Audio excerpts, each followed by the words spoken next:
সবাইকে good morning.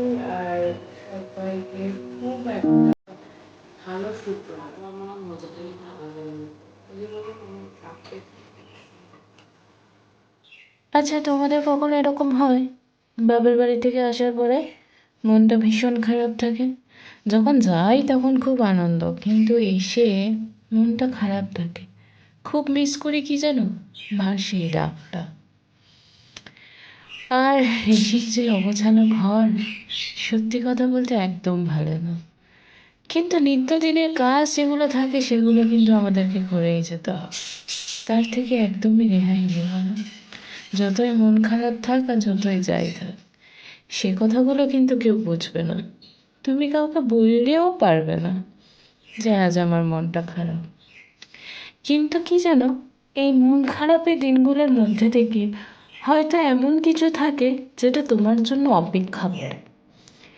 সেমনই একটা জিনিস কখনো ভেবে দেখো তো, কোনো অচেনা মানুষ যদি তোমাকে অজান্তেই কিছু দিয়ে থাকে, আর সেটা নিউ ইয়ার উপলক্ষে, তোমার থেকে বেশি আনন্দ কী হবে? তোমার সন্তান।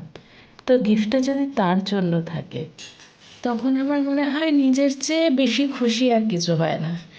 কারণ কথায় আছে, যে আমার সন্তানকে ভালোবাসে, আর যেখানে নিজের গুণ থাকে সেখানে সন্তান কিন্তু মানুষ হয়ে থাকে। তো এই হ্যাপি নিউ ইয়ারে আমার ছেলেকে এমন একজন গিফট করেছিল যাকে আমি কোনোদিনও দেখিনি, চিনি না, জানিও না। সে শুধু আমার হাজব্যান্ডের থ্রুতেই তার পরিচয়। কিন্তু অজান্তেই যে আমার ছেলেকে এত সুন্দর একটি মিষ্টি গিফট দিয়েছে, এই হাজারো মন খারাপের মধ্যে দিয়ে কোথাও গিয়ে একটা আনন্দ দেয়। মনে হয় যে না, এখনো পর্যন্ত ভগবান হয়তো এত খারাপের মধ্যে দিয়েও কত ভালো লোককে এখনো পৃথিবীতে রেখেছেন, যারা এই দিনগুলোতে আমাদের একটুখানি খুশি করে দিয়ে যায়। সব কিছুর অজান্তেই মানুষ ভিড়ের মাঝখানে এই মানুষগুলো যেন না হারিয়ে যায়। কিছু অপ্রত্যাশিত চাওয়া মানুষের মাঝখানে ভিড় হয়ে জমার ক্ষেত্রে এই মানুষগুলো কখনো কখনো মানুষের একাকিত্বটাকে কাটিয়ে দেয়। এই মন খারাপের দিনগুলোতে এমন মানুষগুলোই যেন পাশে দরকার।